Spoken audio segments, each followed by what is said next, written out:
பாத்தி எத்தனை wicket out? எனக்கு வந்த நியூஸ் படி 2 விக்கெட் அவுட்டு, 2 ரிட்டையர்டு ஹட்டு. இதுக்கு மேலே அந்த பசங்களோட தான் சுத்தம்னு சொல்லி அடம் பிடிச்சோன்னு வச்சுக்கோயேன், டெய்லி 4 விக்கெட் விடும். இது வரைக்கும் என்ன தொட்டவன் யாரையும் நான் மன்னிச்சு விட்டதே இல்லை. முறையா உன்னை நான் மன்னிச்சு விடுறேன். ஒழுங்கு மரியாதை நீ பார்த்து இந்த வேலையை அப்படியே அம்போன்னு விட்டுட்டு ஊரை பார்த்து ஓடி போயிடு.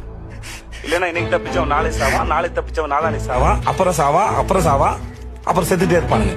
நன்றி, வணக்கம். பாத்தி அப்புறம் நான் ஏன் உனக்கு போன் பண்ணனா, நான் பேர் வைக்கும்போது குப்பரை படுக்கலையா, மட்டம் மல்லாக்க படுத்திருந்தனா.